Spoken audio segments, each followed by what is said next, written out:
Boa tarde a todo mundo. Boa tarde. Sejam bem-vindos à nossa casa. Essa casa de amor, né? A gente vem aqui buscar a força, a coragem dos momentos difíceis da nossa vida. Tenho certeza que a gente recebe o auxílio. E que possamos então receber esse auxílio que viemos buscar hoje, mas conforme o merecimento de cada um. Então, nessa tarde, nós vamos fazer uma prece para Jesus, agradecer a Ele pela Tua luz, pela Tua presença na nossa vida e agradecer de coração, Senhor, pela oportunidade da vida, pela oportunidade que veio do céu para nos socorrer nos momentos difíceis. Queremos agradecer também, Senhor, pela nossa família, pelo teto que nos abriga, que nunca falte pelo menos pão na nossa mesa. E agradecemos, Jesus, também pelas pessoas que nos cobrem de afeto, de amor nessa caminhada. E assim, Jesus, nós te rogamos, os nossos anjos guardiãos possam nos intuir, sempre na fé, na esperança, nos auxiliando nessa caminhada, a fim de que possamos cada dia melhorar. Obrigada, Jesus, por tudo, por essa casa que nos acolhe, e que possamos exemplificar ao sairmos daqui os teus ensinamentos e o teu evangelho aonde estivermos. E nessa tarde, como forma de agradecimentos, vamos recitar aqui a prece que um dia ensinou a todos nós.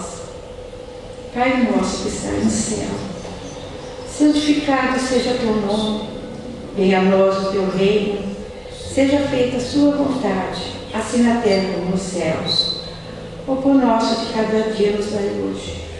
Perdoai, Senhor, as nossas ofensas, na medida que estamos aprendendo a perdoar aqueles que nós julgamos nos ter ofendido. Mas não nos deixe, Jesus, cair em novas tentações. Livre, Senhor, de todo mal, que assim seja, porque Tu és o poder e a glória para sempre. E nesse instante, Jesus, nós te rogamos, ore pelo nosso Brasil, pelo nosso planeta Terra, para que possa haver amor e muita paz. Que assim seja. Boa tarde. Hoje escolhi um assunto, uma história, um caso acontecido com o Divaldo Pereira Franco, que está gravado nesse livro, Semeador de Estrelas, de Sueli Caldas Schubert. Ela era muito amiga do Divaldo, e eu recebi esse livro em janeiro de 2000, do nosso paizinho Hugo Gonçalves. Olha quanto tempo eu estou aqui. Fez 41 anos agora em fevereiro. Bom, o título desse instante que ele fala que aconteceu é Em um Minuto Apenas. Então eu vou ler para vocês, porque contando a história não vai dar tudo aquele exemplo, né, do que ele passou, porque ele passa inclusive os sentimentos dele quando ele explica esse caso. Ele diz assim: eu estava atendendo um dia a fila lá no centro, quando chegou uma senhora com uma criança muito nervosa e agitada. Ela estava tão inquieta que me pediu que a atendesse de imediato. Pedi licença às pessoas que estavam na frente e a atendi. Ela me disse que teria de voltar para casa imediatamente, pois estava vivendo um drama muito sério, um drama com um marido muito grave. Contou-me que era muito feliz na vida conjugal, tinha tido um filho, quando de repente o marido arranjou uma companheira e começou a maltratá-la. chegaram a ter vários atritos e à véspera ele agredira, batera-lhe. Ela considerava aquilo o ponto final do casamento, agressão física. Ficou desesperada. Naquela situação, resolveu se suicidar-se. Morando na Barra, que é um bairro sofisticado de Salvador, perto do Farol, onde o mar bate no penhasco, ela resolveu suicidar-se por vingança, matar o filho, para que o marido ficasse com um problema de consciência. Pegou o filhinho de 4 anos para ir na direção do Farol. É um trecho muito movimentado. Quando estava atravessando a avenida, a criança escapuliu-lhe da mão. É curioso ver como Deus nos armou do instinto de conservação da vida, enquanto a ira deseja que matemos o corpo. Ao perceber o menininho solto, ficou angustiada ante o pavor de vê-lo morrer atropelado, embora ainda há pouco tivesse o desejo de matá-lo, o que é um paradoxo. Quando conseguiu segurar o filho e abaixou-se para dar-lhe umas palmadas, o garoto apanhou um papel que estava no chão. Ela o arrebatou e ia jogar fora quando viu escrito: em 1 minuto apenas. Então, olhou melhor, interessada pelo título, com raiva o leu. 1 minuto apenas, a tormenta calma, a dor passa, o ausente chega, o dinheiro muda de mão, o amor parte, a vida muda.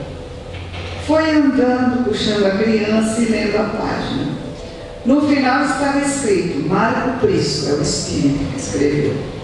Ela terminou de ler, passou aquele ímpeto que ela estava em 1 minuto. Parou e olhou em torno, ela já estava próxima ao penhasco. Próximo ao penhasco. Sentou-se e teve uma crise de choro. O impulso havia desaparecido. Ela viu que era escrita por mim. Era uma página mediúnica. Nesse momento recordou-se de que no banco onde eu trabalhava o marido, havia um senhor que era espírita, seu Elício Dória, e que um dia, indo à sua casa jantar, tentou falar-lhe sobre o espiritismo, mas a meu marido de formação católica reagiu incontinente.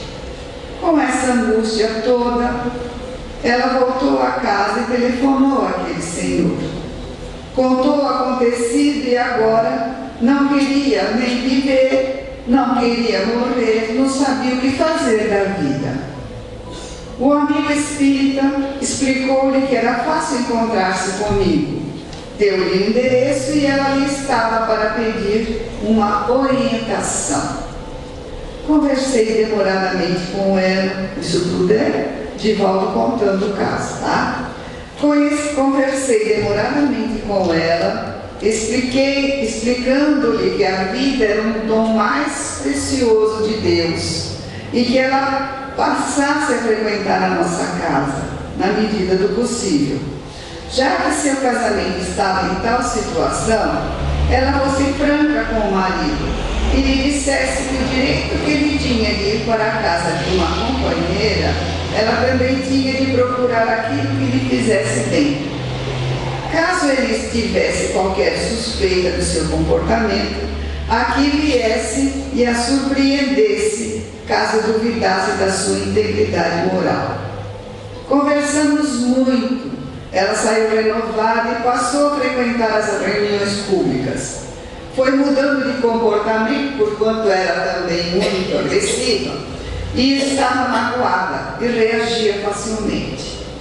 Mais de um mês depois, ela estava conversando comigo na fila, quando irrompeu um homem visivelmente desesperado, com um revólver na mão. Entrou pelo salão, chegou perto de mim com a arma em punho, dizendo à frente de todos: Me disseram que o Senhor é o amante de minha mulher e eu vim aqui para pôr isso em pratos limpos. O Senhor há de notar, falou Divaldo, que é realmente um ato de amor, mas de um amor fraterno, público, e não escuso como aquele que o Senhor se permite. O que sua esposa está buscando aqui é o amor universal, para não o odiar ao Senhor que desrespeitou o seu lar e a sua família. E ela, ao invés de desrespeitá-lo, está dignificando o seu nome. Ele levou um choque com as minhas palavras e ficou sem ação. Pedi-lhe então que guardasse a arma. Ele a colocou no coldre da cintura. Falei demoradamente. Ele teve a célebre crise de choro que sempre ocorre nesses casos. E depois saíram abraçados. A família foi reconstituída e hoje são excelentes espíritas.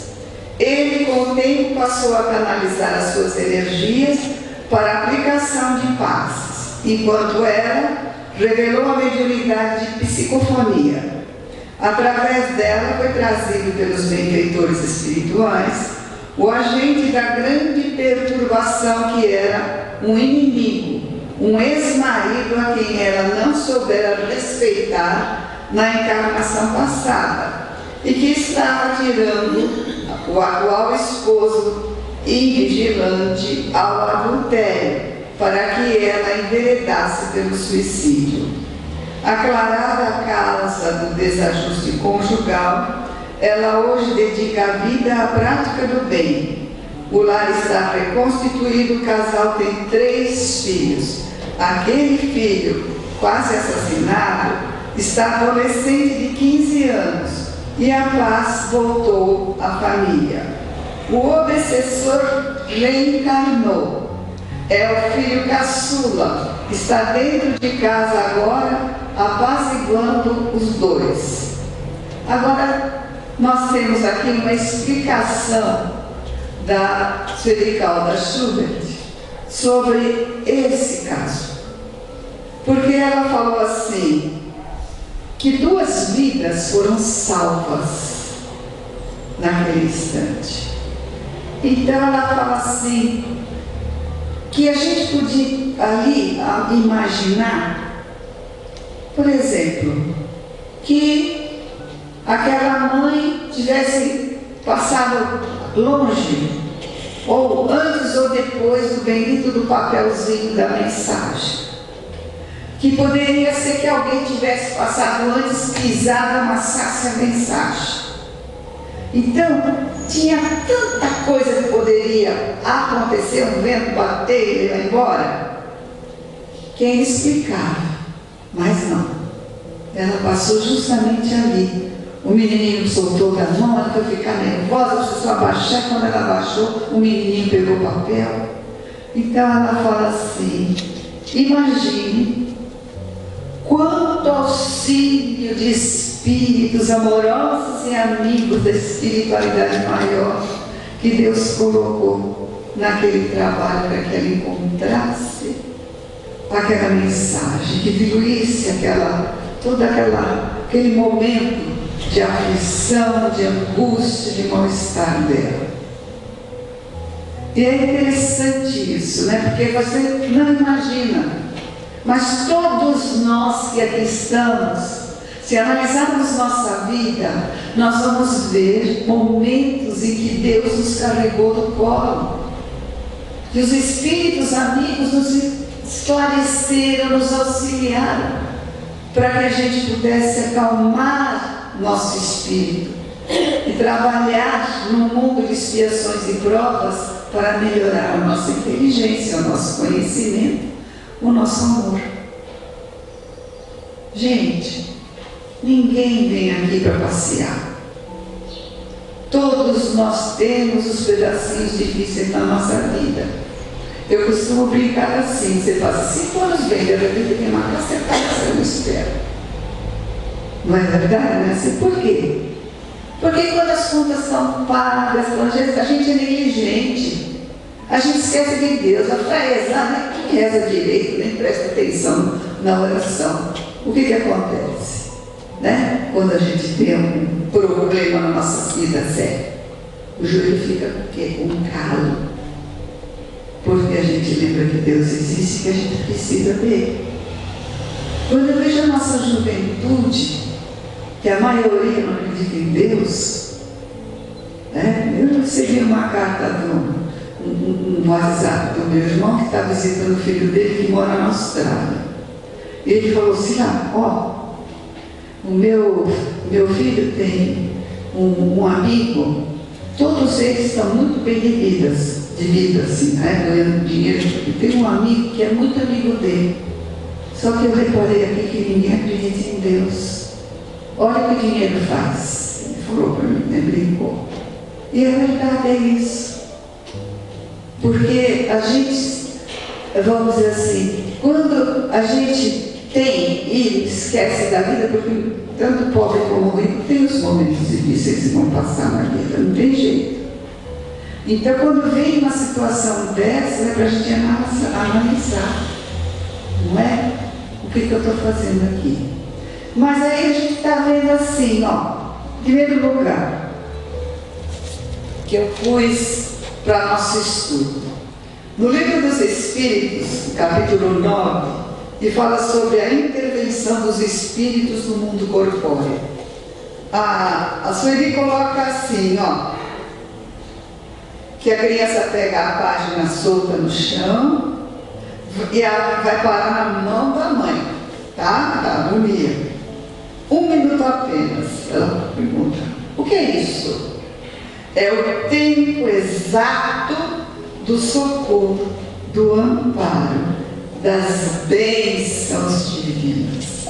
E é isso aí. Então veja só, como é que Deus nos auxilia? É através das pessoas de boa vontade que acreditam em Deus. Estamos na vida, nós mesmos aqui, sempre alguma coisa boa a gente já aprendeu a fazer. Nós frequentamos a casa, nós estudamos as leis divinas.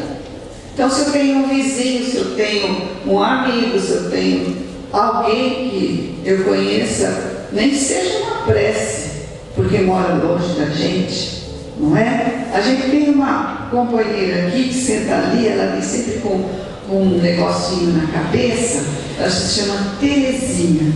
Ela mexe com a água nas quartas-feiras, quando a Alice não vem, e ela está internada. A filha dela ligou para cá, porque a filha vem junto, ligou para cá, para a Ana, a presidente do centro, e ela pediu oração para a mãe dela que está internada, se eu não me engano, aqui na Santa Casa, com dengue. E está muito ruimzinha porque as plaquetas estão muito baixas. Então é isso, a gente fica numa corrente de oração, coloca o nome aqui no caderno, a gente faz a oração das nossas reuniões, a gente, quando conhece, tem mais assim, ligação, a gente reza na nossa casa também. Então, há uma intervenção. Mas como é que chegou aqui que a filha dela teve o pensamento de ligar para Ana Cláudia? Por quê? Porque o anjo da guarda da Terezinha naturalmente mandou um SOS aqui para o anjo que dirige os nossos trabalhos, seu Carbachuta, né? Seu Carbachuta deve ter passado para todo o movimento aqui da casa, e aí ficou uma série de amigos da Terezinha ligando por ela. Intervenção espiritual, tá? Começou com a ajuda da pessoa. Agora você ajuda a Terezinha. Você reza pela Terezinha. Quando a gente reza é uma vibração cheia de ondas, ainda mais quando a pessoa está doente, cheia de fluido vital, a Terezinha melhora. O anjo da guarda da Terezinha fica agradecido por nós. Então eu arrumei um amigo a mais no plano espiritual. E quando eu precisar, ele vai me ajudar também. Isso a gente sem saber. E é assim que a gente vai trabalhando e melhorando, tendo forças para superar todas as dificuldades do caminho. Mas no capítulo 9, na intervenção dos espíritos sobre o mundo corpóreo, na parte que está estudando os anjos da guarda, na questão 501, ele diz assim, a pergunta de Kardec: por que a ação dos espíritos em nossa vida é oculta? E por que quando nos protegem, eles não fazem de uma maneira ostensiva, falando, estou aqui, vou te ajudar? Por que será? Aí a resposta dos espíritos: se contássemos com o seu apoio, não agiríamos como nós mesmos. Lógico, fulano vai fazer para mim, usa um braço, não preciso. Se eu estou sabendo que o anjo da guarda está aqui, ele vai fazer o trabalho por mim, então, para que eu vou fazer mexer? Não é? Então é bem isso, ó, se contássemos com seu apoio, não agiríamos por nós mesmos, e nosso espírito não progrediria. Precisamos da experiência para adiantarmos, e em geral é preciso que se adquira a experiência à nossa custa, não é a experiência. Eu já estou 41 anos na casa, eu já ouvi alguém chegar perto de mim, fazer vamos dizer assim, uma conversa, né, de um auxílio fraterno, e falou assim: ah, o meu avô, ele ajudou a construir o centro. Eu falei assim: quanto tempo você veio aqui? Não, eu estou vindo a primeira vez. Quer dizer, o meu avô trabalhou por mim. Entendeu como é que funciona o negócio? E não escutei de um só, não, escutei de alguns. Então, veja bem, a tarefa é minha. Eu é que tenho que ter a experiência, eu é que tenho que ter a força de ir lá. Poxa, chovendo lá e não gostaria de ir, não, nem chamar me leva, eu tenho que ir. Eu tenho responsabilidade, afinal de contas, eles não me ajudam. Eles precisam de mim para ajudar os outros. Então, há uma notável, quando a gente olha, você fala, é notável a lei divina, porque Deus faz tudo perfeito. Ele nos ajuda, sim, eles estão ali do nosso lado, dando-nos força, mas não fazem a nossa tarefa. Nós é que temos que fazer. Então nós temos que adquirir a experiência à nossa custa. Necessário é exercitar as nossas forças, sem o que seríamos como uma criança que não deixam andar sozinha, tá? Você está segurando lá, não vai demorar mais para andar. Você está ali, né? Experimenta só. Né? A menina caiu ali. Aí você vai lá, ai, coitadinha, chorando lá. Não tem ninguém. Caiu do mesmo jeito. Levanta sozinho e aprende. É assim que funciona. E nós somos crianças sob o ponto de vista moral, da nossa aprendizagem moral, né? Então a ação dos espíritos que nos querem bem é sempre regulada de maneira a nos deixar o livre arbítrio, pois sem responsabilidade não nos adiantaríamos no caminho a Deus, tá? Que nos leva a Deus. Não vendo quem nos ampara, empregamos nossas próprias forças e, no entanto, o nosso guia vela por nós, é de quando em quando ele faz isso só. Não vai por aí. Quer dizer, a gente escuta por intuição, a gente não acredita que seja ele. Sou eu, será?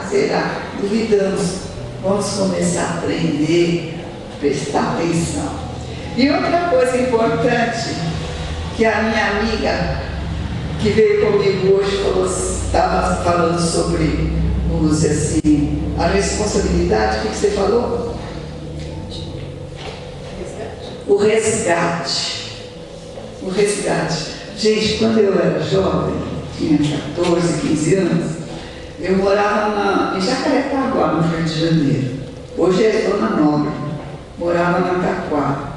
E a minha rua ficava junto ao Brigadeiro Short, o nosso colégio. Eu estudei até a quarta série ginasial naquela época. E era um colégio assim, recém-formado, recém-aberto, né? Então era tudo, a gente tinha tudo na escola. Tinha dentista, tinha médico, tinha ótimos professores, tinha almoço, tinha tudo naquela escola, era uma beleza. E na primeira casa da minha rua, assim, o colégio ficava aqui, tinha uma rua, né, assim, e a minha rua era na vertical, assim. A primeira casa morava uma senhorinha chamada Flora. Tinha várias crianças lá na rua, mas eu me afinizei com Dona Flora. É interessante isso. Ela me ensinou a fazer crochê, ela me ensinou a fazer tricô. Então eu vivia na casa dela, quando tinha folga, eu estava na casa dela. Dona Florinha foi assim, o marido dela, o Dr. João Batista de Castro, Baptista, ele fazia questão do período. O Dr. João Batista de Castro, ele tinha namorado a irmã da Florinha. A Florinha, elas eram de um asilo, uma casa, né, de ajuda às crianças. Ele namorava a irmã teve uma doença lá, de repente ele desencarnou, então ele casou com a Florinha, que era irmã dela. Olha que interessante isso, né? Se davam bem, não tinham filhos, eles não tiveram filhos. Mas a questão da afinidade, eu aprendi ali, meio ligado, porque toda a minha vida foi assim, as crianças chamam a atenção de todo mundo, e os velhos, ninguém quer saber de velho. Pois eu acho que me preparei psiquicamente para cuidar da minha sogra e da minha mãe. Entendeu? Então, a gente fala assim, sempre sobra para um, sempre sobra para um, mas sobra para quem? Tem que resgatar alguma coisa ali. Tem que aprender, tem que pagar entre aspas, tá? Tem que fazer com que nos achemos, nos aparemos as arestas. E enquanto a gente não tiver amor, olha, eu vejo meu marido, quando a minha mãe veio, oh meu Deus do céu, ele vivia reclamando da presença dela, né? Porque ela já veio, tadinha, com dificuldade para andar, já veio com quase 95 anos, então era meio complicadinho. E ele reclamava muito, e eu falava para ele assim, eu cuidei 5 anos e 2 meses da sua mãe, eu não vou deixar de cuidar da minha, e você também tem obrigação. Eu sei que no final das contas, para encurtar a conversa, hoje em dia, ele ajuda eu a levantar as calças da minha mãe, calça aqui de dentro. Fica a cuidadora segurando ela no colo e ele de um lado e eu do outro ali, mais depressa, para a gente puxar as calças da minha mãe. E ele já sabe, a cuidadora, quando ela abre a porta do banheiro, sinal que está na hora da gente levantar e ajudar. Ele vai com todo prazer. Falei, era isso que eu tinha que aprender, fazer sem reclamar. E nós também temos que aprender a fazer sem reclamar, né? Então, mas aqui, no caso da historinha de hoje, teve um resgate também.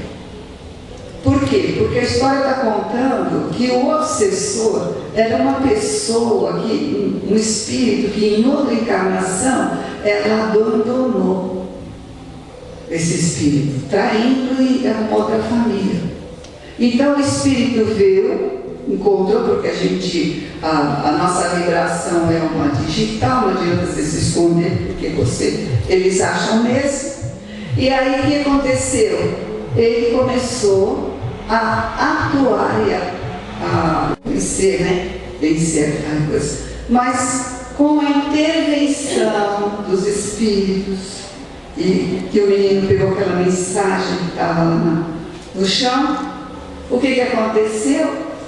Ela foi conhecer o Divaldo e depois que eles estavam já todos equilibrados, desenvolveram a mediunidade através da psicofonia dessa moça, veio o espírito que estava ali atrapalhando os dois.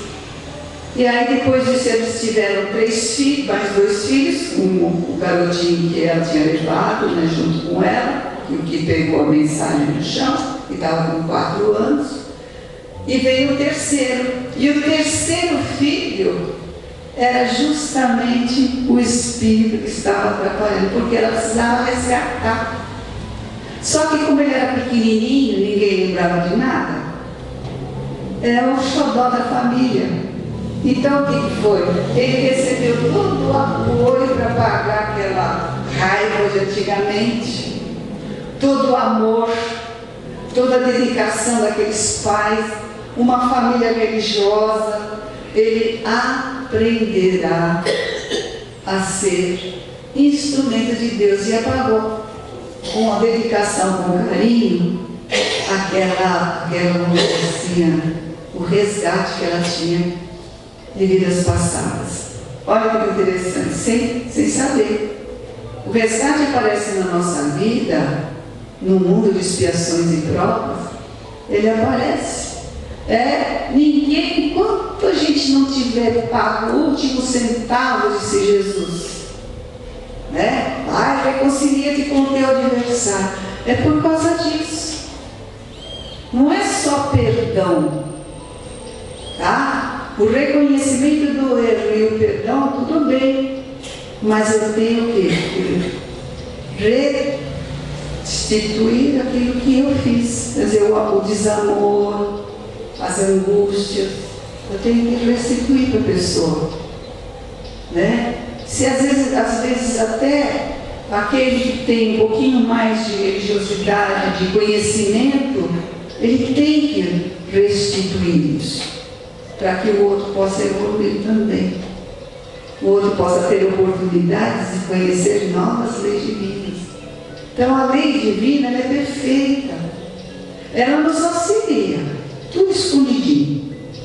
A gente só vai prestar atenção quando você fala assim, eu não vou conseguir, e você consegue. Por quê? Porque você está carregado no colo, que nem aquela mensagem que a gente vê de Jesus, onde ficam nas areias, pegadas na areia. Foi ali que eu te carreguei no colo, mas é verdade.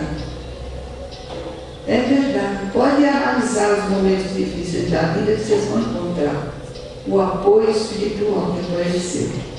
Tá? Então é isso que eu queria trazer para vocês. Vamos lá, hoje da guarda nós estudamos faz poucos dias, né? Poucas semanas. Vamos ler completamente, porque tem muito assim para aprender, assim, na intervenção dos espíritos, na questão da reencarnação também. Então, não pense que a gente está junto, que está errado. Ixi, não é que eu nasci junto com aquele, não. Eu estou junto daqueles que eu preciso trabalhar o meu pensamento, o meu sentimento. E dentro desse grupo de pessoas, se eu prestar atenção, vai ter mais gente afim do que desafeto. Né? Mas agora, no desafeto, a gente tem que conseguir que eles sejam afim. Porque, no caso, por exemplo, da minha amiga, a Rosinha dela está completamente desmioladinha, com Alzheimer, com bastante coisa, problemas. Mas os problemas são gerados também por causa do físico que não está funcionando direito. Então, quando ela desencarnar e voltar para o plano espiritual, ela vai se deparar com a realidade. Por que ela foi parar ali? Por que ela precisava estar ali com aquela filha e não com a outra, nem com o outro filho, nem com ninguém? Por quê? Porque a tarefa é nossa. Caiu na nossa casa, mas a tarefa é nossa. Foi a espiritualidade que trouxe aquela responsabilidade. Né? Então, vamos se agarrar com Deus. É difícil, no começo, mas se a gente se agarrar com Deus, o negócio fica bem mais leve. Bem mais leve. Tá? Gente, um abraço fraterno para todos. Eu convido os médicos passistas da Câmara de Passe. Agradeço imensamente que hoje estou vendo a sala mais cheia. Estou feliz da vida. Mas é verdade, viu, gente? É diferente a gente rezar através do vídeo e aqui na casa, viu? Um abraço para vocês. Muito obrigada.